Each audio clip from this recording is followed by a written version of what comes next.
നിറയ്ക്കണമേ, നിറയ്ക്കണമേ, നിറയ്ക്കണമേ എന്നെയേ. പരിശുദ്ധാത്മാവിൻ അഭിഷേകത്താൽ നിറയ്ക്കണമേ എന്നെയേ. പരിശുദ്ധാത്മാവിൻ അഭിഷേകത്താൽ നിറയ്ക്കണമേ എന്നെയേ. വാഞ്ചയും ദാഹത്തോടും അപ്പാ നിൻ പാദത്തിൽ ഞാനെത്തിയിടുന്നേ. വാഞ്ചയും ദാഹത്തോടും അപ്പാ നിൻ പാദത്തിൽ ഞാനെത്തിയിടുന്നേ. പരിശുദ്ധാത്മാവിൻ അഭിഷേകത്താൽ നിറയ്ക്കണമേ എന്നെ. നമുക്ക് സമർപ്പിച്ചുകൊണ്ട് പ്രകാരം പാടാം. പരിശുദ്ധാത്മാവിൻ അഭിഷേകത്താൽ നിറയ്ക്കണമേ എന്നെയേ. വരണ്ട നിലത്തെ പോൽ എന്നാത്മാവ് നിനക്കായി വാഞ്ചിക്കുന്നേ. വരണ്ട നിലത്തെ പോൽ എന്നാത്മാവ് നിനക്കായി വാഞ്ചിക്കുന്നേ. പരിശുദ്ധാത്മാവിൻ അഭിഷേകത്താൽ നിറയ്ക്കണമേ എന്നെയേ. പരിശുദ്ധാത്മാവിൻ അഭിഷേകത്താൽ നിറയ്ക്കണമേ എന്നെയേ. ശക്തിയോടെ ചേർത്ത് പാടാം. നിറയ്ക്കണമേ, നിറയ്ക്കണമേ, നിറയ്ക്കണമേ എന്നെയേ. പരിശുദ്ധാത്മാവിൻ അഭിഷേകത്താൽ നിറയ്ക്കണമേ എന്നെയേ. വാഞ്ചയും ദാഹത്തോടും അപ്പാ നിൻ പാദത്തിൽ ഞാനെത്തിയിടുന്നേ. വാഞ്ചയും ദാഹത്തോടും അപ്പാ നിൻ പാദത്തിൽ ഞാനെത്തിയിടുന്നേ. പരിശുദ്ധാത്മാവിൻ അഭിഷേകത്താൽ നിറയ്ക്കണമേ എന്നെയേ. പരിശുദ്ധാത്മാവിൻ അഭിഷേകത്താൽ നിറയ്ക്കണമേ എന്നെയേ.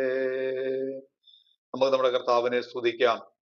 ഒരു നിമിഷം എല്ലാവരും ആദരങ്ങളെ തുറന്നുകൊണ്ട് വായുകളെ ചലിപ്പിച്ചുകൊണ്ട് കർത്താവിനെ സ്തുതിച്ചാട്ടെ. Hallelujah, hallelujah. നന്ദിയോടെ ഞങ്ങൾ അങ്ങയെ സ്തുതിക്കുന്നു. അത്ഭുത മന്ത്രിയെ, വീരനാം ദൈവമേ, നിത്യപിതാവേ, സമാധാനത്തിന്റെ പ്രഭുവേ, ആധിപത്യം മുഴുവനോടുത്ത് തോളിലുണ്ടല്ലോ. സകല ആധിപത്യത്തെയും തകർക്കുന്ന പരിശുദ്ധാത്മാവിന്റെ ശക്തി ഇന്ന് രാത്രിയിൽ വെളിപ്പെടട്ടെ. അന്ധകാര മണ്ഡലങ്ങൾ യേശുവിന്റെ നാമത്തിൽ തകരട്ടെ. കുട്ടന്റെ പോരുകൾ യേശുവിന്റെ നാമത്തിൽ ഉടയട്ടെ. ദൈവപ്രവൃത്തിക്ക് വിരുദ്ധമായി വെളിപ്പെടുന്ന എല്ലാ അന്യാരാധന ദീപങ്ങളും യേശുവിന്റെ നാമത്തിൽ പൊട്ടി തകർന്നു പോകട്ടെ കർത്താവേ. ഹല്ലേലൂയ. നന്ദിയോടെ സ്തോത്രം, സ്തോത്രം, സ്തോത്രം, സ്തോത്രം, സ്തോത്രം. ഇന്നത്തെ ക്ലാസ്സിനെ കർത്താവ് അനുഗ്രഹിക്കണമെന്ന് ഞങ്ങൾ അങ്ങയോട് പ്രാർത്ഥിക്കുന്നു. ഇന്നത്തെ ക്ലാസ്സിൽ ദൈവാത്മാവിന്റെ സാന്നിധ്യം വ്യാപരിക്കണമെന്ന് ഞങ്ങൾ അങ്ങോട് പ്രാർത്ഥിക്കുന്നു. വചനത്തിന്റെ മർമ്മം വെളിപ്പെടുവാൻ തക്കവണ്ണം, വചനത്തിന്റെ മർമ്മം വെളിപ്പെടാതെ വണ്ണം ദുഷ്ടൻ കെട്ടിവെച്ചിരിക്കുന്ന സകല പോരുകളും സ്വർലോകത്തിലും ഭൂലോകത്തിലും മതോലോകത്തിലും സർവ്വാധികാരമുള്ള യേശുവിന്റെ നാമത്തിൽ നിന്റെ മക്കളാകുന്ന ഞങ്ങൾ ഒരുമിച്ച് ശാസിച്ച് ജയമെടുക്കുന്നു. യേശുവിന്റെ നാമത്തിൽ ഒരു വലിയ ദൈവപ്രവൃത്തി വെളിപ്പെടട്ടെ എന്ന് ഞങ്ങൾ അങ്ങോട് പ്രാർത്ഥിക്കുന്നു കർത്താവേ. ഹല്ലേലൂയ. സ്തോത്രം. തങ്കച്ച പാസ്റ്റർ നമുക്ക് വേണ്ടി പ്രാർത്ഥിക്കും.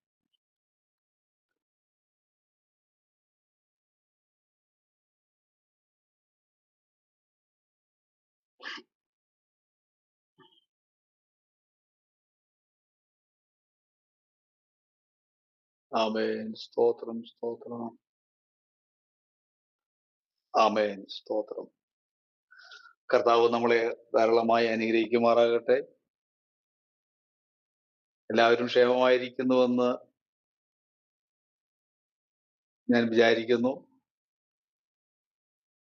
ഇന്ന് നമ്മുടെ ചിലരൊക്കെ ആണ്.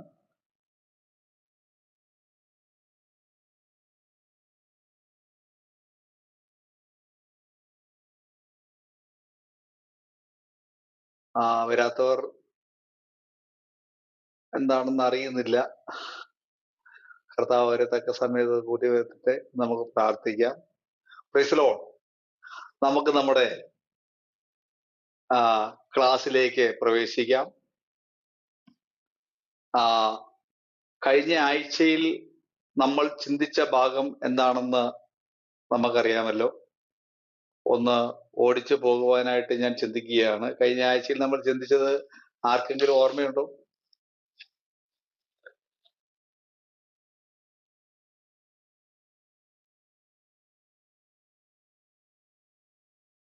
Praise the Lord. ദൈവത്തെ ഉപേക്ഷിക്കുന്ന മനുഷ്യന്റെ അവസ്ഥയെക്കുറിച്ച് നമ്മൾ പഠിച്ചു. പിന്നെ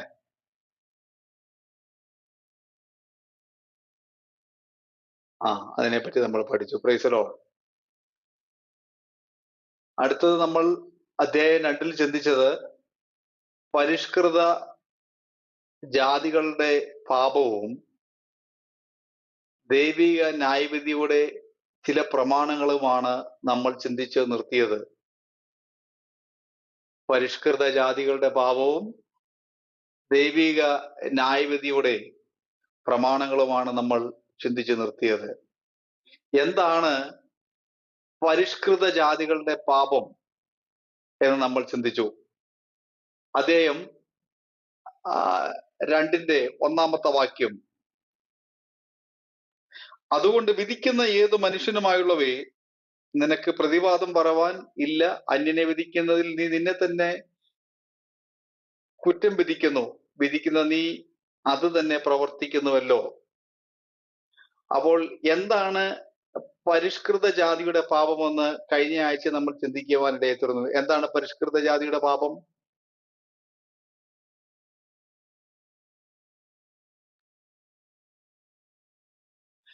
അന്യനെ വിധിക്കുകയും അത് തന്നെ പ്രവർത്തിക്കുകയും ചെയ്യുന്നതാണ് പരിഷ്കൃത ജാതിയുടെ പാപം എന്നുള്ളത് നമുക്ക് മനസ്സിലാക്കുവാനായിട്ട് സാധിക്കുന്നു.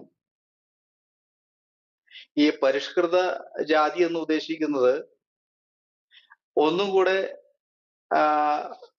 എൻ്റെ ഭാഷയിൽ പറഞ്ഞു കഴിഞ്ഞാൽ വളരെ മാന്യമായി എന്താണ് പാപങ്ങൾ ചെയ്യുന്ന ഒരു കൂട്ടം ആളുകളെയാണ് ഞാൻ അങ്ങനെ വിശേഷിപ്പിക്കുന്നത്.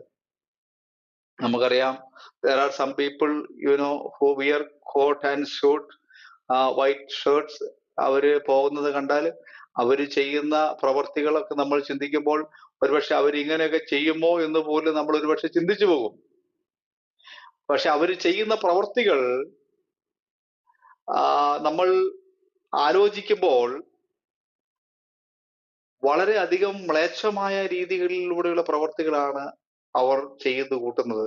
നമ്മളത് അറിയുമ്പോൾ നമുക്കത് മനസ്സിലാക്കുവാൻ സാധിക്കുന്നു. അപ്പോൾ ഇവിടെ ചില കാരണങ്ങളാൽ ഇവരുടെ പാപം 1-ാം അധ്യായത്തിൽ കാണുന്നവരുടെ പാപത്തെക്കാൾ വലുതാണ്. കാരണം അവരെ വിധിക്കുകയും അതുതന്നെ അവർ പ്രവർത്തിക്കുകയും ചെയ്യുകയാണ്.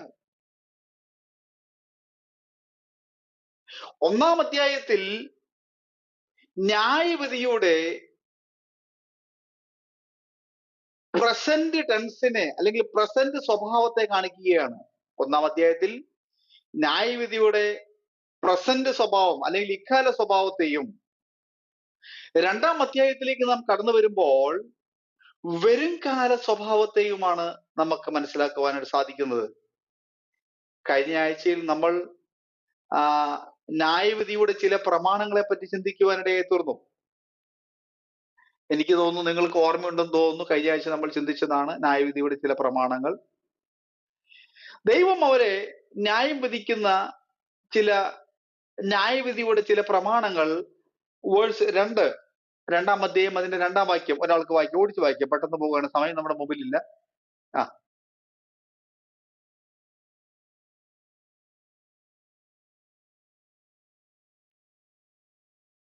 ഒന്നാമത്തെ വിധി സത്യാനുസരണമായ വിധി. രണ്ടാമത്തെ വിധി വേഴ്സ് 5, 5-ാമത്തെ വാക്യം വായിക്കാം.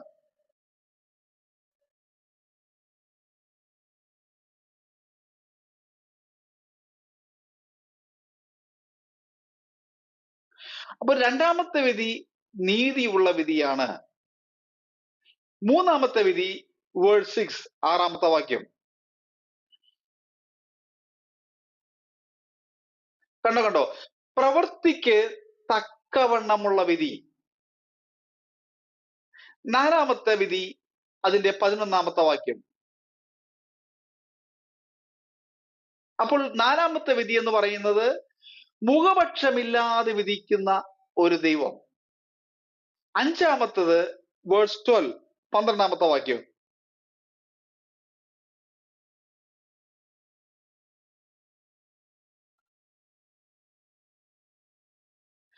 കാരണം ഇവിടെ നമുക്ക് മനസ്സിലാക്കുവാൻ സാധിക്കുന്നത്, ന്യായപ്രമാണമില്ലാതെ പാപം ചെയ്തവരൊക്കെയും ന്യായപ്രമാണം കൂടാതെ നശിച്ചു പോകും, ന്യായപ്രമാണം ഉണ്ടായിട്ട് പാപം ചെയ്തവരൊക്കെയും ന്യായപ്രമാണത്തിൽ വിധിക്കപ്പെടും എന്ന് പറഞ്ഞു കഴിഞ്ഞാൽ അവരവർക്ക് ലഭിച്ച വെളിച്ചത്തിന് അനുസരിച്ചുള്ള ഒരു വിധി. അവർക്ക് ലഭിച്ച വെളിച്ചത്തിന് അനുസരിച്ചുള്ള ഒരു വിധിയാണ് ഇവിടെ നമ്മൾ കാണുന്നത്. അടുത്തത് അതിന്റെ 16-ാമത്തെ വാക്യം.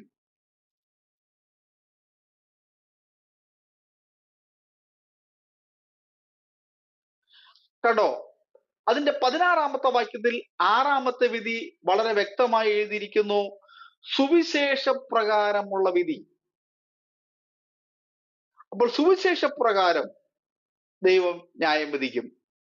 വീണ്ടും നമ്മൾ ബ്രീഫായിട്ട് ചില ചിന്തകൾ, എന്റെ ഹൃദയത്തിൽ വന്ന ചില ചിന്തകൾ നിങ്ങളോട് ഓടിച്ചു പറഞ്ഞിട്ട് ഞാൻ മുന്നോട്ട് പോവുകയാണ്. അതിന്റെ 1 മുതൽ 3 വരെയുള്ള വാക്യങ്ങൾ നമ്മൾ വായിച്ചപ്പോൾ നമുക്ക് അവിടെ മനസ്സിലാക്കുവാനായിട്ട് സാധിച്ചു, സത്യാനുസാരമായ വിധി എന്ന്. ഇവിടെ നമുക്ക് മനസ്സിലാക്കുവാൻ സാധിക്കുന്നത്, മനുഷ്യൻ സ്വന്തം നിലയിൽ ഊഹിക്കുന്നത് പോലെ ആയിരിക്കുകയില്ല എന്നർത്ഥത്തിലാണ്. അപ്പോൾ മനുഷ്യൻ പലപ്പോഴും ചിന്തിക്കുന്നത്, താൻ ചെയ്തു കൂട്ടുന്ന ഒരു ചെറിയ പാപത്തിന് അല്ലെങ്കിൽ ഒരു ചെറിയ പാപപ്രവർത്തിക്ക് ഒരുപക്ഷെ അത് ചെറിയ പാപമായിരിക്കാം, അപ്പോൾ അതിനൊരു ചെറിയ വിധിയെ ഉണ്ടാകുകയുള്ളൂ എന്നായിരിക്കാം ഈ മനുഷ്യൻ ചിന്തിച്ചു കൂട്ടുന്നത്. പക്ഷെ ഇവിടെ അങ്ങനെയല്ല. ദൈവം സത്യാനുസരണമായി ദൈവം അതിനെ വിധിക്കുവാനിടയിൽ തരും. മനുഷ്യന്റെ ഊഹം പോലെയല്ല അവിടുത്തെ വിധി എന്നുള്ളതാണ് നമുക്ക് മനസ്സിലാക്കുവാനായിട്ട് ഇടയായിത്തീരുന്നത്. അതുകൊണ്ടാണ് അതിന്റെ 3-ാമത്തെ വാക്യത്തിൽ, അതിന് 2-3 വാക്യത്തിൽ എഴുതിയിരിക്കുന്നു, എന്നാൽ ആ വക പ്രവർത്തിക്കുന്നവരുടെ നേരെ ദൈവത്തിന്റെ നീതി സത്യാനുസരണയായിരിക്കുന്നു എന്ന് നാം അറിയുന്നു. ആ വക പ്രവർത്തിക്കുന്നവരെ വിധിക്കുകയും അത് തന്നെ പ്രവർത്തിക്കുകയും ചെയ്യുന്ന മനുഷ്യ, നീ ദൈവത്തിന്റെ വിധിയിൽ നിന്ന് തെറ്റി ഒഴിയുമെന്ന് നനയ്ക്കുന്നുവോ? അപ്പോൾ ഇവിടെ നനയ്ക്കുന്നുവോ എന്നൊരു വാക്ക് നമുക്ക് കാണുവാനിടയായിത്തീരുന്നു. അപ്പോൾ മനുഷ്യന്റെ നനവുകളോ മനുഷ്യന്റെ ചിന്തകളോ മനുഷ്യന്റെ ആശയങ്ങളോ മനുഷ്യൻ്റെതായ ആ ഒരു കണക്കുകൂട്ടലുകൾ ഒന്നുമല്ല ദൈവത്തിന്റെ വിധി. സ്തോത്രം. ദൈവം സത്യസന്ധമായി ദൈവം ന്യായം വിധിക്കുന്ന ദൈവമാണ്. അതിന്റെ 4 മുതൽ 6 വരെയുള്ള വാക്യങ്ങൾ വായിക്കുമ്പോൾ, 4 മുതൽ 6 വരെയുള്ള വാക്യങ്ങൾ ഓടിച്ചു വായിക്കാം. 4 മുതൽ 6 വരെ.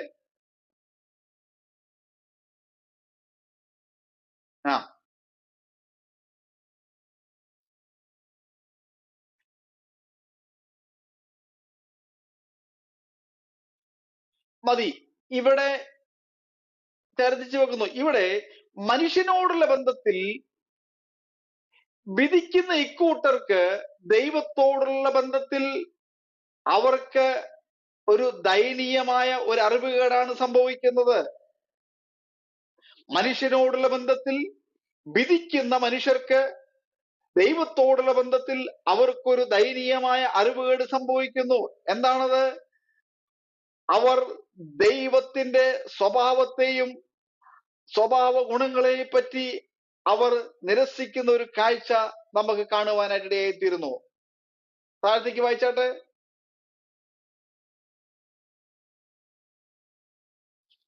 കാരണം അവിടെ 4-ാം വാക്യത്തിൽ എഴുതിയിരിക്കുന്നു, അല്ല ദൈവത്തിന്റെ ദയ നിന്നെ മാനസാന്തരത്തിലേക്ക് നടത്തുന്നു എന്നറിയാതെ നീ അവന്റെ ദയ, ക്ഷമ, ദീർഘക്ഷാന്തി എന്നിവയുടെ ഐശ്വര്യം നിരസിക്കുന്നുവോ? അപ്പോൾ ഇവിടെ മനുഷ്യൻ ഇവയൊന്നും തിരിച്ചറിയാതെ അവൻ ദൈവത്തിന്റെ ദയയും ക്ഷമയും ദീർഘശാന്തിയും ഇവിടെ നിരസിക്കുന്ന ഒരു കാഴ്ച നമുക്ക് കാണുവാനായിട്ട് ഇടയായിത്തീരുന്നു.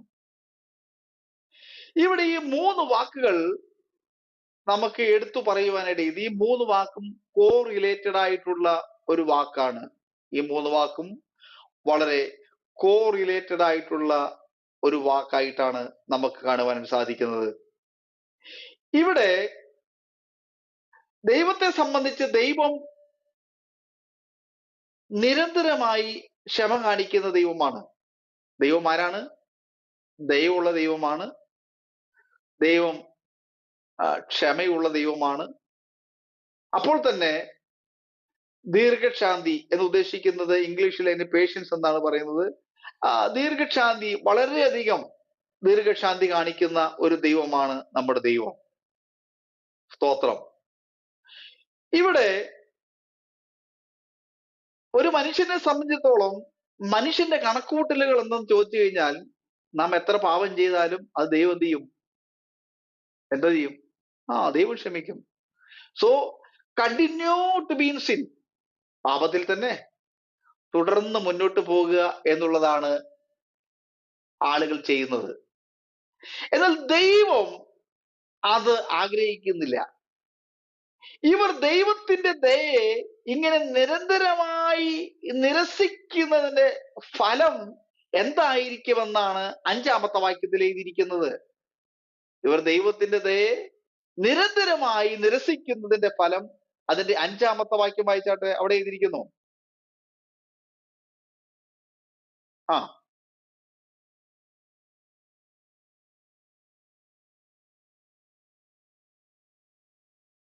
കണ്ടോ, ഇവിടെ എഴുതിയിരിക്കുന്നു, അവർ ദൈവത്തിന്റെ ദയയെ ഇങ്ങനെ നിരന്തരമായി നിരസിക്കുന്നതിന്റെ ഫലമായി 5-ാം വാക്യത്തിൽ പറഞ്ഞിരിക്കുന്നു, നിനക്ക് തന്നെ കോപം ചരതിച്ചു വെക്കുന്നു.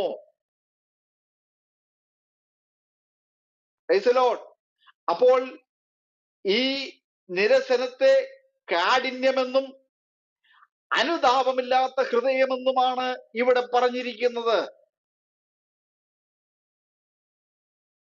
അപ്പോൾ ദൈവത്തിന്റെ നന്മ അവർക്ക് തിരിച്ചറിയുവാൻ കഴിയാതെ പോകുന്ന ഒരു മണ്ഡലത്തെയാണ് ഇവിടെ എടുത്തു കാണിക്കുന്നത്. കോപം ചരതിച്ചു വെക്കുക എന്നുള്ളത് ദൈവത്തിന് കോപത്തിനുള്ള ഒരു ഹേതു അവർ വരുത്തി വെക്കുക എന്ന അർത്ഥത്തിലാണ് നമുക്ക് മനസ്സിലാക്കുവാനായിട്ട് ഇടയായിത്തീരുന്നത്. കോപവും കോപഹേതുവും തമ്മിൽ അത്രയധികം ബന്ധമുണ്ടെന്ന് നമുക്കതിൽ നിന്ന് മനസ്സിലാക്കുന്നു. ഒന്നും കൂടി ചുരുക്കി പറഞ്ഞു കഴിഞ്ഞാൽ, ഒന്നും കൂടി മനസ്സിലാക്കി, ഒന്നും കൂടി ആഴത്തിലേക്ക് ഇറങ്ങി പറയുകയാണെങ്കിൽ,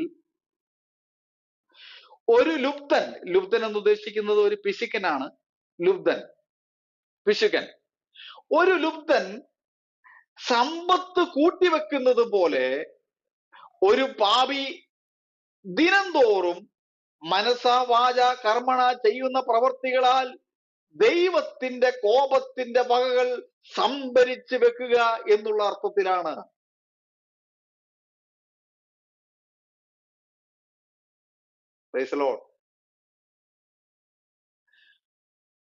അപ്പോൾ നീതിയുള്ള വിധി എന്നുള്ളത് എന്താണ്? നീതിയുള്ള വിധി എന്നുള്ളത് നാം കൂട്ടിവെക്കുന്ന കുറ്റങ്ങളുടെ അളവും സ്വഭാവവും എന്ന അർത്ഥത്തിലാണ്. അപ്പോൾ നാം ഇങ്ങനെ ചെയ്തു കൂട്ടുന്ന കുറ്റങ്ങൾ,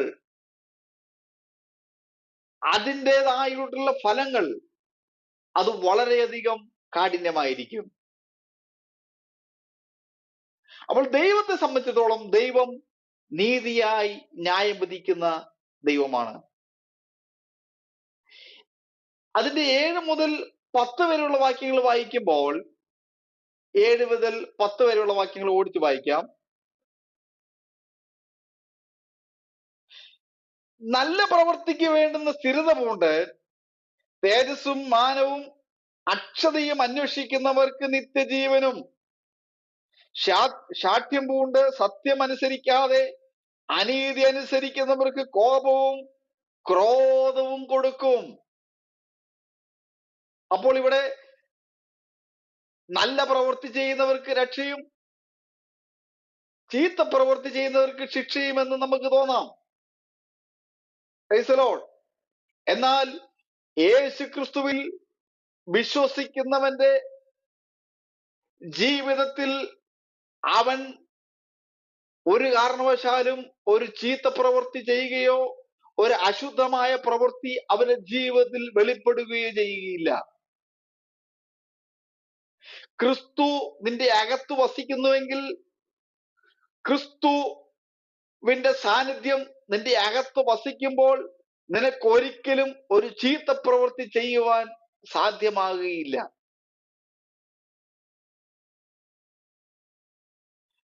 അതിന്റെ 12 മുതൽ 16 വരെയുള്ള വാക്യങ്ങൾ വായിക്കുമ്പോൾ നമുക്ക് അവിടെ മനസ്സിലാക്കുവാൻ സാധിക്കുന്നു. 11 മുതൽ ദൈവത്തിന്റെ പക്കൽ മുഖപക്ഷമില്ലല്ലോ, ന്യായപ്രമാണമില്ലാതെ പാപം ചെയ്തവരൊക്കെയും ന്യായപ്രമാണം കൂടാതെ നശിച്ചു പോകും. ന്യായപ്രമാണം ഉണ്ടായിട്ട് പാപം ചെയ്തവർ ഒക്കെയും ന്യായപ്രമാണത്താൽ വിധിക്കപ്പെടും. ഈ ഭാഗത്തും ഇതിന് ശേഷമുള്ള ഭാഗത്തും ന്യായപ്രമാണം എന്ന വാക്ക് ആവർത്തിച്ചുച്ചരിക്കുന്നതായി നമുക്ക് കാണാം.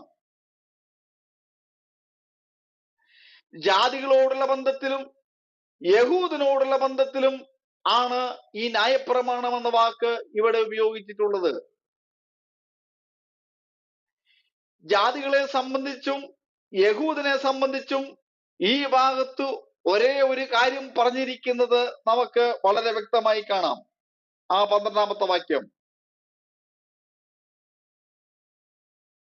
ന്യായപ്രമാണമില്ലാതെ പാപം ചെയ്യുന്നവരൊക്കെയും ന്യായപ്രമാണം കൂടാതെ നശിച്ചു പോകും. അപ്പോൾ ജാതികളെ സംബന്ധിച്ചും യഹൂദനെ സംബന്ധിച്ചും ഈ ഭാഗത്ത് ഒരേ ഒരു കാര്യം പറഞ്ഞിരിക്കുന്നത്, ഒന്നാമത്തെ കാര്യം ഇതാണ്: ന്യായപ്രമാണമില്ലാത്ത ജാതികൾ തങ്ങളുടെ പാപത്തിൽ നശിച്ചു പോകുന്നു. രണ്ടാമത്, ന്യായപ്രമാണം ലഭിച്ച യഹൂദൻ അതേ ന്യായപ്രമാണത്താൽ വിധിക്കപ്പെടുന്നു.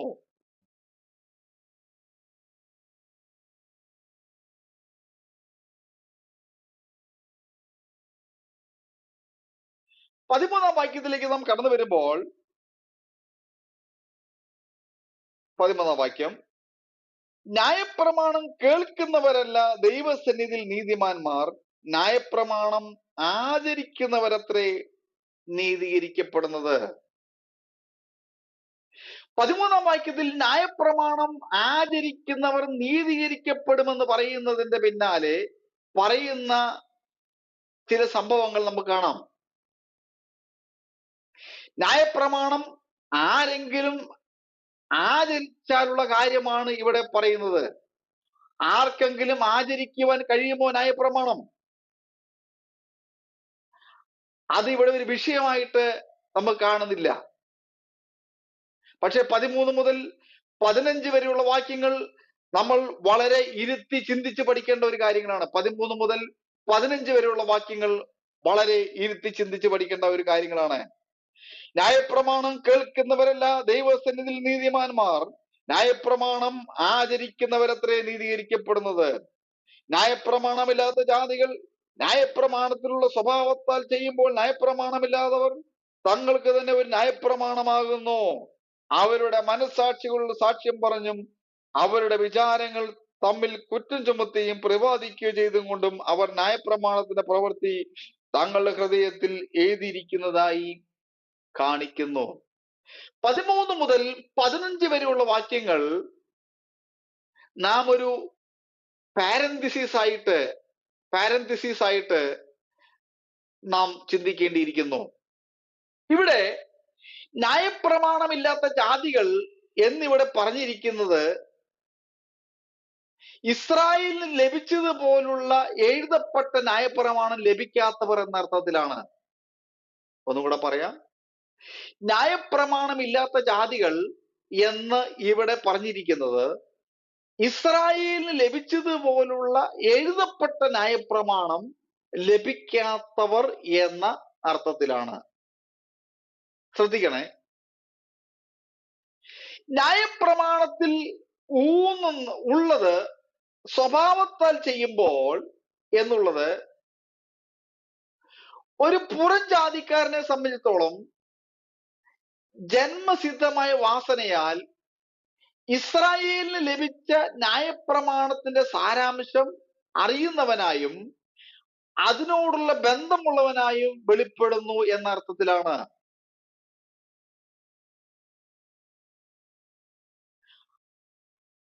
അപ്പോൾ ജാതികളുടെ ഹൃദയത്തിൽ ന്യായപ്രമാണമല്ല, പിന്നെയോ ന്യായപ്രമാണത്തിന്റെ പ്രവൃത്തിയാണ് എഴുതപ്പെട്ടിരിക്കുന്നത്. ഒരു ജാതിയുടെ ഹൃദയത്തിൽ ഒരിക്കലും ഒരു ന്യായപ്രമാണത്തിന്റെ പ്രമാണം അവിടെ നമ്മൾ കാണുന്നില്ല, പിന്നെയോ ന്യായപ്രമാണത്തിന്റെ പ്രവൃത്തികൾ എഴുതപ്പെട്ടിരിക്കുന്നതായിട്ട് നമ്മൾ കാണുന്നു. ഇതിന്റെ സാരം എന്ന് പറഞ്ഞു കഴിഞ്ഞാൽ, ന്യായപ്രമാണം ഏതൊരു പ്രവൃത്തി ചെയ്യുന്നുവോ അത് ജാതികളുടെ ഹൃദയത്തിൽ നിറവേറുവാനായിട്ട് ഇടയായിത്തീരുന്നു. എങ്ങനെയെന്നാൽ മനസാക്ഷിയുടെ പ്രവർത്തനത്താൽ. അതായത് ഇപ്പൊ ഒരു ജാതിയൻ ഒരു ഒരു എക്സാമ്പിളാണ് ഞാൻ ഇവിടെ പറയുന്നത്. ഒരു ജാതി ജെന്റൈൽ പീപ്പിൾ എവിടെയെങ്കിലും ഒരു സംഭവം, ഒരു പാപപ്രവൃത്തികളോ അങ്ങനെയെങ്കിൽ എന്തെങ്കിലും ഒരു സംഭവങ്ങൾ അവൻ അവിടെ കണ്ടുവന്ന് വെച്ച് കഴിഞ്ഞാൽ ഒരുപക്ഷെ അവനത് നല്ലതാണെന്ന് തോന്നിക്കഴിഞ്ഞാൽ അവന്റെ മനസാക്ഷി വെച്ച് അവൻ അതിനെ വിധിക്കുവാനിടയെത്തരും. ചിലപ്പോൾ ചില ജാതികളാകട്ടെ നല്ല മനസാക്ഷി ഉള്ളവർ അവരുടെ മനസാക്ഷി വെച്ച് പാപങ്ങൾ ചെയ്യാതെ, തെറ്റുകൾ ചെയ്യാതെ അവർ അതിൽ നിന്ന് പുറകോട്ട് വരുവാനായിട്ട് തീരും. ഇതെല്ലാം കണക്കുകൂട്ടി അപ്പോസ്തലനായ പൗലോസ് ഇവിടെ പറയുന്നതിന്റെ ഒരു ഉദ്ദേശം, ഒരു മനുഷ്യനും പ്രതിവാദം പറയുവാൻ സാധ്യമല്ല എന്ന് കാണിപ്പാനാണ് ഇതിവിടെ ഉച്ചരിച്ചിരിക്കുന്നത്. അപ്പോൾ ദൈവിക ന്യായവിധിയുടെ ഏറ്റവും പ്രാധാന്യം അർഹിക്കുന്ന പ്രമാണമാണ് സുവിശേഷ പ്രകാരമുള്ള വിധി എന്നുള്ളത്. ദൈവിക ന്യായവിധിയുടെ ഏറ്റവും പരമപ്രധാനമായ ഒരു വിധി എന്നുള്ളത് സുവിശേഷ പ്രകാരം ന്യായം വിധിക്കുക എന്നുള്ളതാണ്. ന്യായവിധി നാളിൽ ഒരു പാപി നേരിടുന്ന ഏറ്റവും ഭയാനകമായ ചോദ്യം അവൻ പാപം ചെയ്തുവോ എന്നുള്ളതല്ല, പിന്നെയോ അവൻ ദൈവപുത്രനെ സ്വീകരിച്ചോ എന്നുള്ളതാണ്. ഒന്നും കൂടെ ഞാൻ പറയാം. ന്യായവിധി നാളിൽ ദൈവം ന്യായം വിധിക്കും, അത് ശരിയാണ്. 100% ദൈവം അവനവൻ ചെയ്ത പ്രവർത്തിക്ക് ന്യായം വിധിക്കും. പക്ഷേ സുവിശേഷം കേട്ടിട്ടും അവൻ ദൈവപുത്രനെ സ്വീകരിച്ചുവോ എന്നുള്ളൊരു ചോദ്യം അവിടെ ഉന്നയിച്ചിരിക്കും. പ്രിയമുള്ളവരെ, ഇതെല്ലാം നമുക്കും ബാധകമാണ്. നാം ന്യായവിധിക്കുന്ന നാളിൽ അവിടെ നിൽക്കുമ്പോൾ ദൈവം നമ്മോട് ചോദിക്കും, നീ എത്ര പേരോട് ഈ വചനം പറഞ്ഞു? നീ എത്ര പേരോട് ഈ വചനം പ്രസംഗിച്ചു? നിന്റെ ശുശ്രൂഷ മൂലം എത്ര പേർ വിശ്വാസത്തിൽ വന്നു? നിന്റെ പ്രസംഗം മൂലം എത്ര പേർ വിശ്വാസത്തിലേക്ക് കടന്നു വന്നു? ഇതെല്ലാം ചോദിക്കുന്ന ഒരു ചോദ്യമാണ്. അപ്പോൾ ദൈവപുത്രനെ സ്വീകരിച്ചുവോ? 17 മുതൽ 29 വരെയുള്ള വാക്യങ്ങൾ നാം വായിക്കുമ്പോൾ, 17 മുതൽ 29 വരെയുള്ള വാക്യം വായിക്കുമ്പോൾ ഒരാൾക്ക് വായിക്കാം 17 മുതലുള്ള വാക്യങ്ങൾ.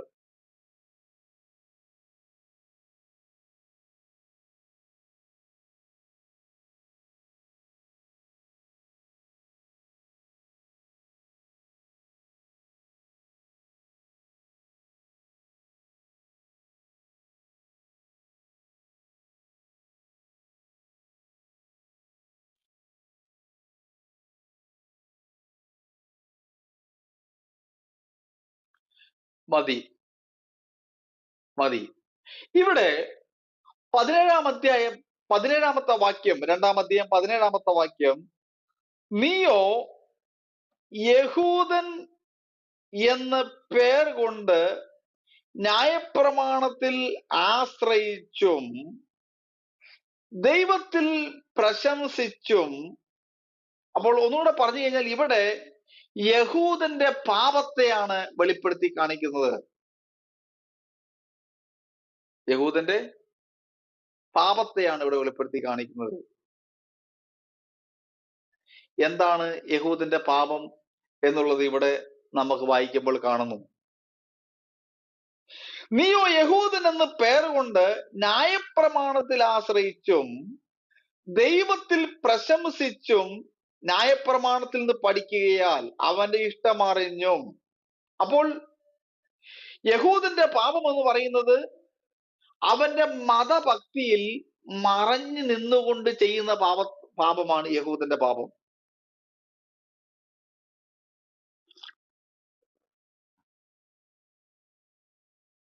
അവന്റെ മതഭക്തിയിൽ മറഞ്ഞു നിന്നുകൊണ്ട് ചെയ്യുന്ന പാപം.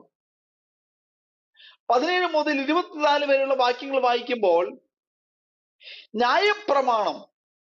ന്യായപ്രമാണത്തോടുള്ള യഹൂദന്റെ ബന്ധം വളരെ കാതലായ ഭാഗങ്ങളാണ്. ന്യായപ്രമാണത്തോടുള്ള യഹൂദന്റെ ബന്ധം, ന്യായപ്രമാണത്തെ അടിസ്ഥാനമാക്കി മറ്റുള്ളവരെ ഉപദേശിക്കുകയും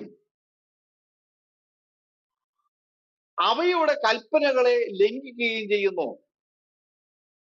ന്യായപ്രമാണത്തെ അടിസ്ഥാനമാക്കി മറ്റുള്ളവരെ ഉപദേശിക്കുന്നു, എന്നിട്ട് അവയുടെ കൽപ്പനകളെ ലംഘിക്കുകയും ചെയ്യുന്നു. അതാണ് അടുത്ത പാപം. 21-ാമത്തെ വാക്യം വളരെ കാതലാണ്, വളരെ വെരി ഇമ്പോർട്ടന്റ് വേർഡ്സ്. 21-ാമത്തെ വാക്യം,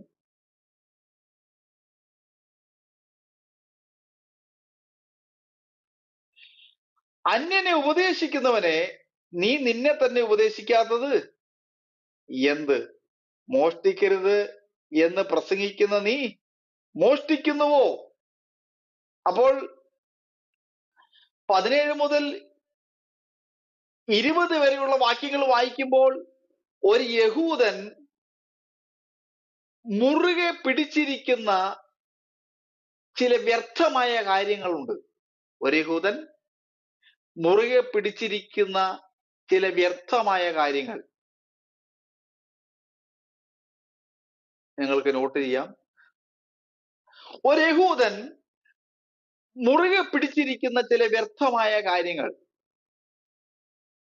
അതിന്റെ 17-ാം വാക്യത്തിൽ നമ്മൾ വായിച്ചു, യഹൂദൻ എന്ന് പേർ കൊണ്ട്. അപ്പോൾ ഒരു നല്ല പേര്, ഒന്നാമത്തെ ചിന്തയാണ് ഒരു നല്ല പേര്.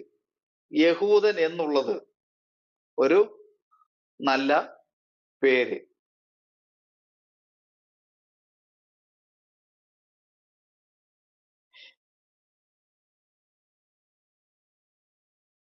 രണ്ടാമത്തേതായിട്ട് നമുക്ക് കാണുന്നത് ന്യായപ്രമാണത്തിലുള്ള ആശ്രയം. ന്യായപ്രമാണത്തിലുള്ള ആശ്രയം. ന്യായപ്രമാണം ജീവിതത്തിന് വഴികാട്ടിയായിരിക്കാൻ ഉദ്ദേശിക്കപ്പെട്ടുള്ളതാണ്, അല്ലാതെ അത് ആശ്രയിക്കാൻ ഉദ്ദേശിക്കപ്പെട്ടുള്ള ഒന്നല്ല. പക്ഷേ ഇവിടെ അവർ ന്യായപ്രമാണത്തിലുള്ള ആശ്രയം വ്യർത്ഥമാണെന്ന് പഠിപ്പിക്കുന്നു. ന്യായപ്രമാണത്തിലുള്ള ആശ്രയം വ്യർത്ഥമാണ്.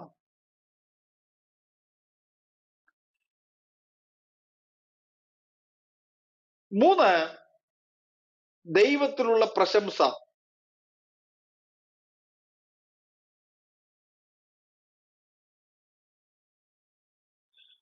ഒരു സത്യവിശ്വാസിക്ക് യഥാർത്ഥത്തിൽ ദൈവത്തിൽ പ്രശംസിക്കുവാൻ കഴിയും, അവൻ കഴിയേണ്ടതുമാണ്. ഒരു ദൈവ പൈതലിന് യഥാർത്ഥമായി അവൻ ദൈവത്തിൽ പ്രശംസിക്കണം. നമ്മുടെ പ്രശംസ കർത്താവായ യേശു ക്രിസ്തുവിന്റെ ക്രൂശിൽ മാത്രമായിരിക്കണം. എന്നാൽ യഹൂദിന്റെ പ്രശംസ വ്യർത്ഥമായിരുന്നു എന്നാണ് ഇവിടെ നമുക്ക് മനസ്സിലാക്കുന്നത്.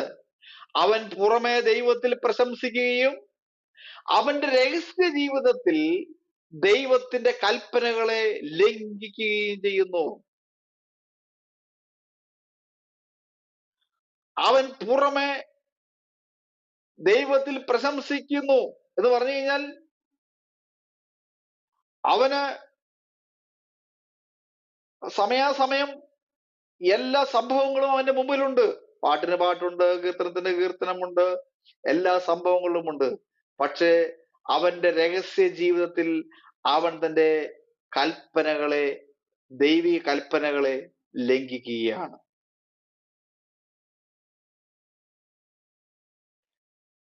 പുതിയ നിയമ ഇസ്രായേലായ നമ്മളോടുള്ള ബന്ധത്തിൽ ഞാനൊരു ചോദ്യം ചോദിക്കട്ടെ. നമ്മുടെ രഹസ്യമായ ജീവിതം കർത്താവുമായി എങ്ങനെയാണ്?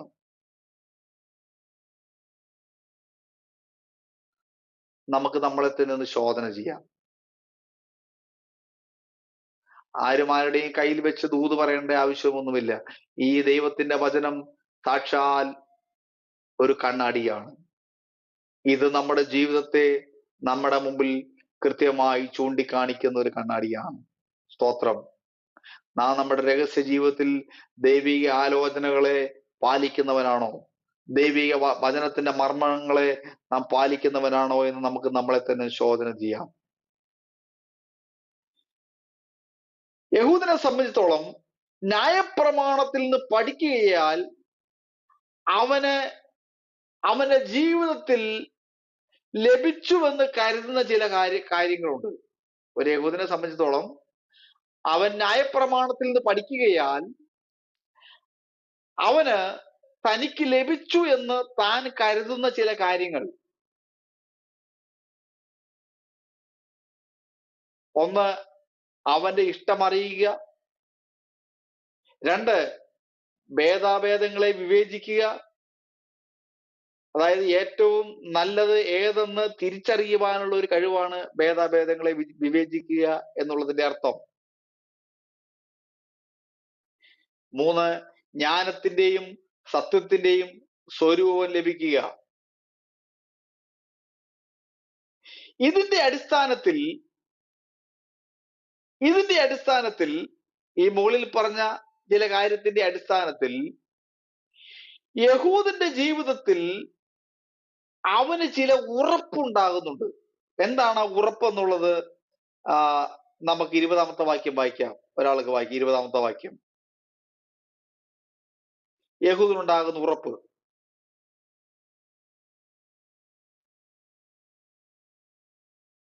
ഇരുപതാമത്തെ വാക്യം വായിച്ചാട്ടെ.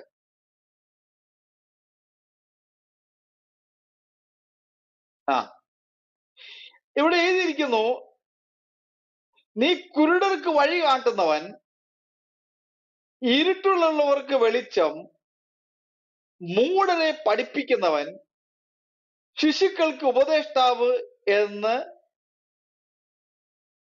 ഉറച്ചുവരിക്കുന്നുവെങ്കിൽ. സ്തോത്രം. അപ്പോൾ യഹൂദനുണ്ടാകുന്ന ചില ഉറപ്പുകളാണ്. അവനൊന്ന് എന്ത് ചെയ്യുന്നു? കുരുടന് വഴി കാണിക്കുന്നു. Praise the Lord. 2, ഇരുട്ടിലുള്ളവർക്ക് വെളിച്ചം പകരുന്നു. 3, മൂഢരെ പഠിപ്പിക്കുന്നു. 4, ശിശുക്കൾക്ക് ഒരു ഉപദേഷ്ടാവായി മാറുന്നു.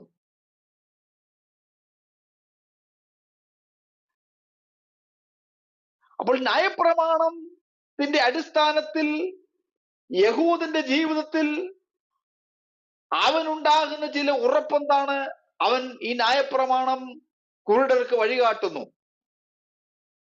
ഇരുട്ടുള്ളവർക്ക് വെളിച്ചം പകർന്നു കൊടുക്കുന്നു, മൂഢരെ പഠിപ്പിക്കുന്നു, ശിശുക്കൾക്ക് ഒരു ഉപദേഷ്ടാവായി മാറുവാനായിട്ടിടയായിത്തീരുന്നു. 21 മുതൽ 21 അധ്യായം 22 അധ്യായം 21, 24 വാക്യം, 21, 22, 23, 24 വാക്യം ഓടിച്ചു വായിക്കാം.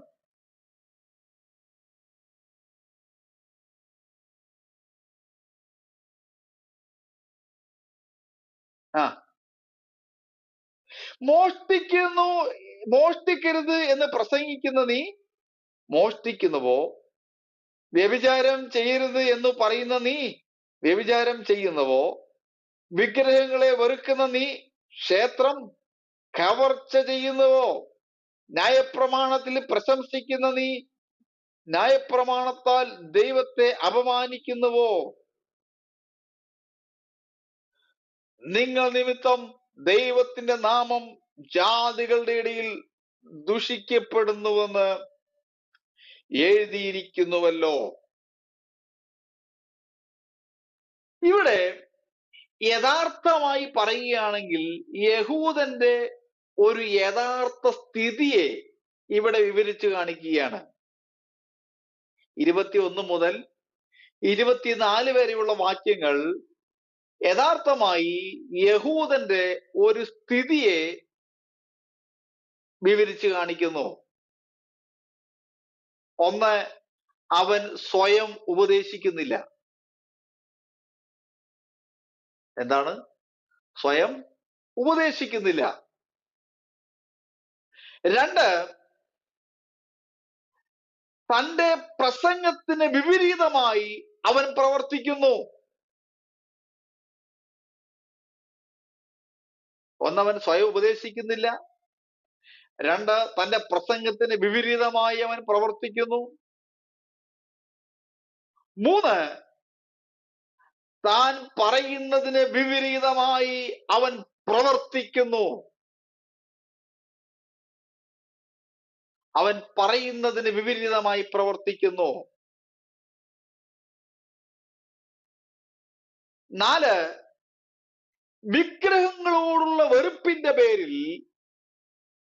അവൻ ക്ഷേത്രം കവർച്ച ചെയ്യാനായി പോകുന്നു. വിഗ്രഹങ്ങളോടുള്ള വെറുപ്പിന്റെ പേരിൽ ക്ഷേത്രം കവർച്ച ചെയ്യാനായിട്ട് പോകുന്നു.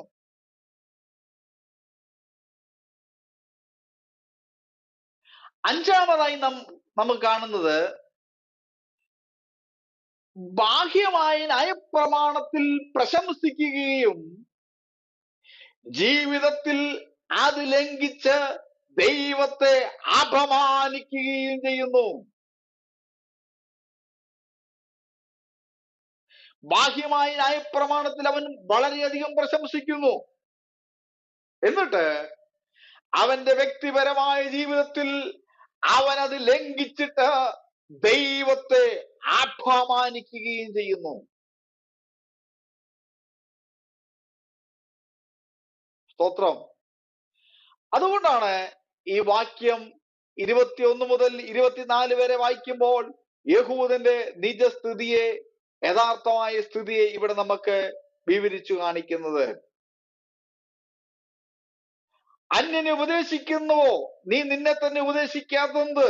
മോഷ്ടിക്കരുതെന്ന് പ്രസംഗിക്കുന്ന നീ മോഷ്ടിക്കുന്നുവോ? വ്യഭിചാരം ചെയ്ത് പറയുന്ന നീ വ്യഭിചാരം ചെയ്യുന്നുവോ? വിഗ്രഹങ്ങളെ വെറുക്കുന്ന നീ ക്ഷേത്രം കവർച്ച ചെയ്യുന്നുവോ? ന്യായപ്രമാണത്തിൽ പ്രശംസിക്കുന്ന നീ ന്യായപ്രമാണ ലംഘനത്താൽ ദൈവത്തിനെ അവമാനിക്കുന്നുവോ? നിങ്ങൾ നിമിത്തം ദൈവത്തിന്റെ നാമം ജാതികളുടെ ഇടയിൽ ദൂഷിക്കപ്പെടുന്നു എന്ന് എഴുതിയിരിക്കുന്നുവല്ലോ. അപ്പോൾ ബാഹ്യമായി ന്യായപ്രമാണത്തിൽ പ്രശംസിച്ചിട്ട് ജീവിതത്തിൽ അത് ലംഘിച്ച് ദൈവത്തെ അപമാനിക്കുന്ന യഹൂദൻ, when we come to new testament, പുതിയ നിയമത്തിലേക്ക് നാം കടന്നു വരുമ്പോൾ, പുതിയ നിയമ ഇസ്രായേലാകുന്ന നമ്മളോടുള്ള ബന്ധത്തിൽ കർത്താവായ യേശു ക്രിസ്തുവിന്റെ വചനം കേൾക്കുകയും ദൈവത്തിന്റെ പൈതലാണ്, ദൈവത്തിന്റെ മകനാണ് എന്ന് അതിൽ അത്യധികമായി പ്രശംസിക്കുകയും ചെയ്തിട്ട് അതിനെ ലംഘിച്ചിട്ട്, വചനത്തെ ലംഘിച്ച് ദൈവവചനത്തെ പുറംകാലുകൊണ്ട് തള്ളിക്കളഞ്ഞ് ദൈവത്തെ അപമാനിക്കുകയും ചെയ്യുന്നുവെങ്കിൽ നാം റിപ്പന്റ് ചെയ്തിട്ട് മടങ്ങി വരേണ്ടിയിരിക്കുന്നു, മാനസാന്തരപ്പെട്ടിട്ട് മടങ്ങി വരേണ്ടിയിരിക്കുന്നു.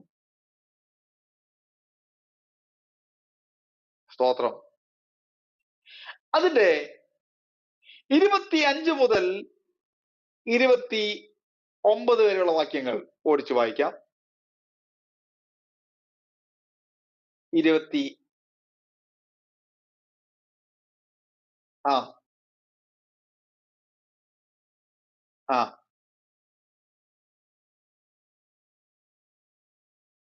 ആ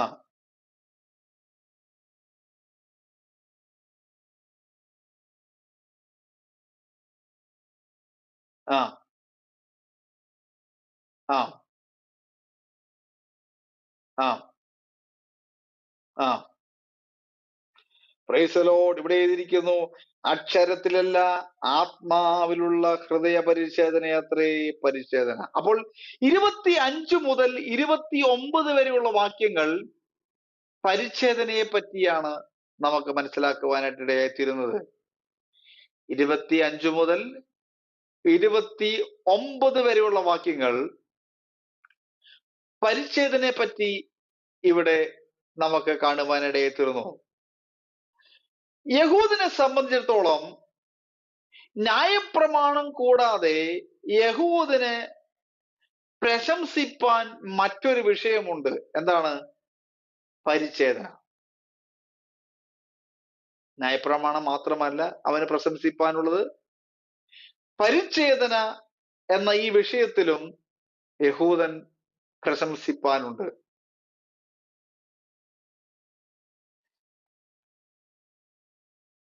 ഫിലിപ്പി ലേഖനം 3-ാം അധ്യായം അതിന്റെ 5 മുതൽ ഉള്ള വാക്യങ്ങൾ ഒന്ന് വായിക്കാം.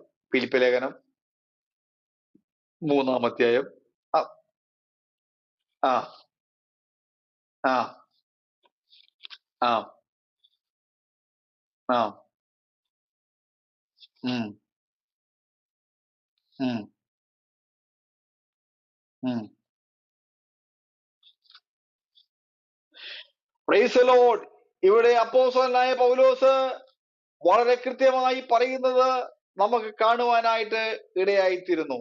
8-ാം നാളിൽ പരിച്ഛേദനയേറ്റവൻ, ഇസ്രായേൽ ജാതിക്കാരൻ, ബെന്യാമിൻ ഗോത്രക്കാരൻ, എബ്രായൻ ജനിച്ച എബ്രായൻ, നയപ്രമാണം സംബന്ധിച്ച പരീശൻ, ശുഷ്കാന്തി സംബന്ധിച്ച് സഭയെ ഉപദ്രവിച്ചവൻ, ന്യായപ്രമാണത്തിലെ നീതി സംബന്ധിച്ച് അനീന്യൻ, എങ്കിലും എനിക്ക് ലാഭമായിരുന്നൊക്കെയും ഞാൻ ക്രിസ്തു നിമിത്തം ഛേദമെന്നെണ്ണിയിരിക്കുന്നു.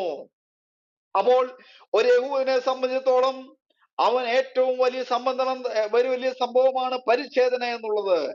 എന്നാൽ ഇവിടെ ദൈവത്തിന്റെ വചനത്തിൽ എഴുതിയിരിക്കുന്നത് അവൻ ക്രിസ്തു നിമിത്തം എല്ലാം ഛേദമെന്നെണ്ണിയിരിക്കുകയാണ്. സ്തോത്രം. അപ്പോൾ ഇത് അബ്രഹാമിനോടും ദാവീദിനോടുമുള്ള തന്റെ ഉടമ്പടിയുടെ ഒരു മുദ്രയാണ് ഈ പരിച്ഛേദന എന്നുള്ളത്. അബ്രഹാമിനോടും ദാവീദിനോടുമുള്ള തന്റെ ഉടമ്പടിയുടെ ഒരു മുദ്രയാണ് പരിച്ഛേദന എന്ന് നമുക്ക് കാണുവാൻ സാധിക്കുന്നു.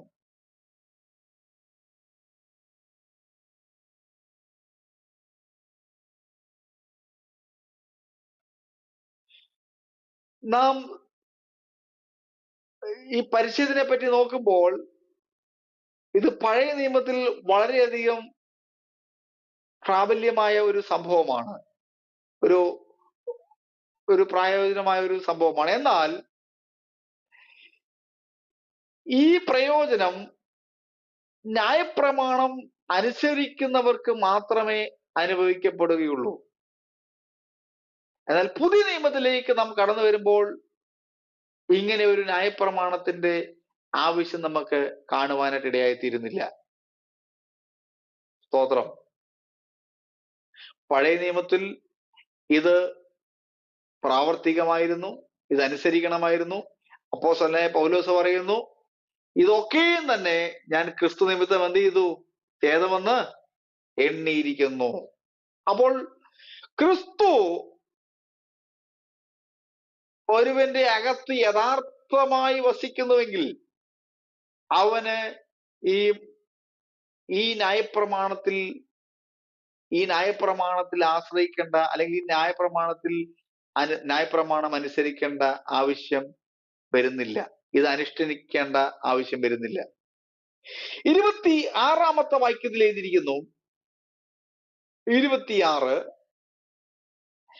അഗ്രചർമ്മി ന്യായപ്രമാണത്തിന്റെ നിയമങ്ങളെ പ്രമാണിച്ചാൽ അവന്റെ അഗ്രചർമ്മം പരിച്ഛേദന എന്ന് എണ്ണുകയില്ലയോ? സ്വഭാവത്താൽ അഗ്രചർമ്മിയായവൻ ന്യായപ്രമാണം അനുഷ്ഠിക്കുന്നുവെങ്കിൽ അക്ഷരവും പരിച്ഛേദനയുള്ള ന്യായപ്രമാണ ലംഘിയായ നിന്നെ തന്നെ അവൻ വിധിക്കുകയില്ലയോ? അപ്പൊ ഈ പരിച്ഛേദന എന്ന് എണ്ണുകയില്ലയോ എന്ന് ഇവിടെ ഉച്ചരിച്ചതിന്റെ സാരം, അതിന്റെ അർത്ഥം പരിച്ഛേദനയ്ക്ക് തുല്യമായി എണ്ണുകയില്ലയോ എന്നുള്ളതാണ്. പരിച്ഛേദനയ്ക്ക് തുല്യമായി. അതായത് 27 വാക്യത്തിലേക്ക് നാം കടന്നു വരുമ്പോൾ അവിടെ എഴുതിയിരിക്കുന്നു അക്ഷരം. ഈ വാക്യം നമ്മൾ വളരെ ശ്രദ്ധിച്ച് വായിക്കുക. അവിടെ എഴുതിയിരിക്കുന്നത്, ആ വാക്യം ഒന്ന് വായിക്കാം. 27 വാക്യം, സ്വഭാവത്താൽ അഗ്രചർമ്മിയായവൻ ന്യായപ്രമാണം അനുഷ്ഠിക്കുന്നുവെങ്കിൽ അക്ഷരവും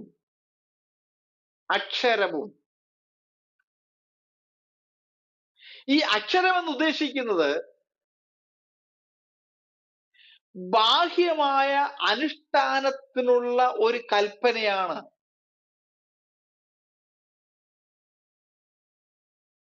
ഇവിടെ പരിച്ഛേദനയെ പറ്റി പറഞ്ഞിരിക്കുന്നത്.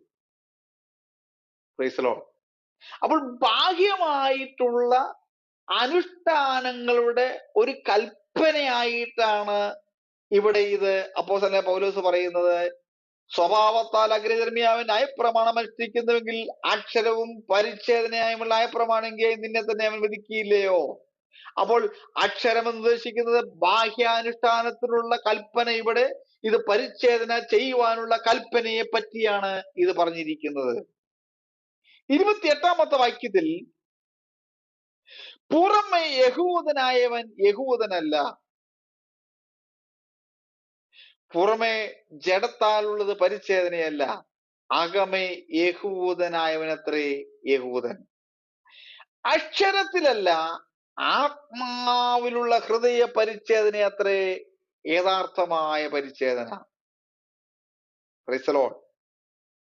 അപ്പോൾ അക്ഷരത്തിൽ, അതായത് ബാഹ്യ അനുഷ്ഠാനത്തിൽ ഉണ്ടാകുന്ന പരിച്ഛേദനയല്ല ഒരു ദൈവ പൈതലിനെ കുറിച്ച് ദൈവം ആഗ്രഹിക്കുന്നത്. അക്ഷരം കൊല്ലുന്നു, ആത്മാവോ എന്നേക്കുമായി ജീവിപ്പിക്കുന്നു. സ്തോത്രം.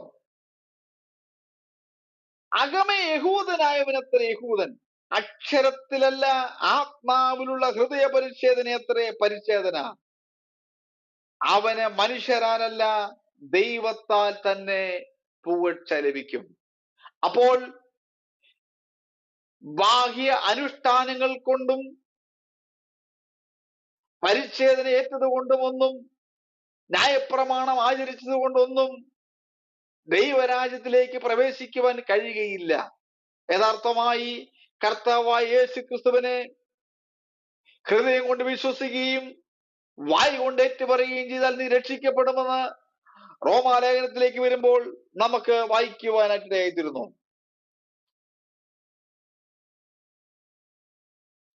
റോമാലേഖനം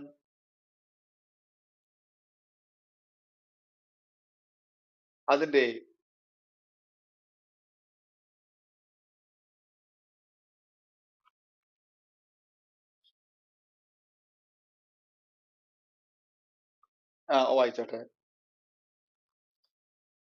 10:9 വാക്യം.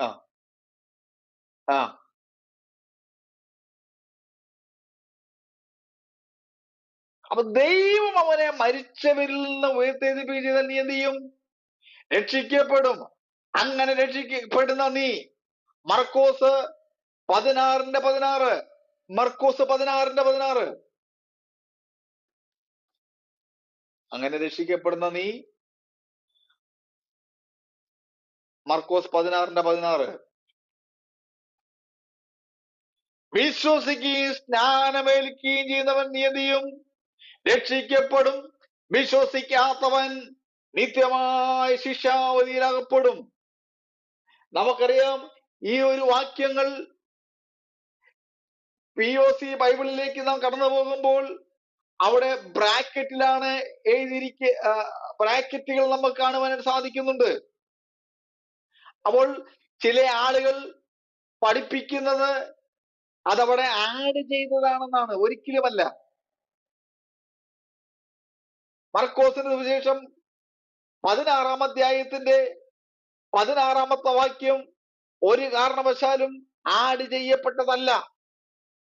അത് പരിശുദ്ധാത്മാവിനാൽ അവിടെ വളരെ കൃത്യമായി രേഖപ്പെടുത്തിയിരിക്കുന്ന ഒരു ദൈവത്തിന്റെ വചനമാണ്. എന്താണ് എഴുതിയിരിക്കുന്നത്? വിശ്വസിക്കുകയും സ്നാനമേൽക്കുകയും ചെയ്തവൻ രക്ഷിക്കപ്പെടും, വിശ്വസിക്കാത്തവൻ ശിക്ഷാവിധിയിൽ അകപ്പെടും. അപ്പൊ പ്രിയമുള്ളവരെ, വിശ്വസിക്കുന്നവൻ മാത്രമേ, അത് സ്നാനമേൽക്കുന്നവൻ മാത്രമേ അവൻ രക്ഷിക്കപ്പെടുകയുള്ളൂ. അല്ലാത്തവൻ ശിക്ഷാവിധിയിൽ അകപ്പെടും. അപ്പോൾ അക്ഷരം കൊല്ലുന്നു, ആത്മാവോ ജീവിപ്പിക്കുന്നു. ഇന്നീ മണിക്കൂറിൽ നാം മനസ്സിലാക്കേണ്ട ഒരു വലിയ ഒരു മിസ്റ്ററി എന്നുള്ളത്, ദൈവത്തിന്റെ വചനം നമ്മളെ ജീവിപ്പിക്കുന്ന വചനമാണ്. ബാഹ്യമായ അനുഷ്ഠാനങ്ങൾ, കൽപ്പനകൾ ഇവയൊന്നും തന്നെ നമ്മെ നിത്യതയിലേക്ക് പ്രവേശിപ്പിക്കുന്നില്ല.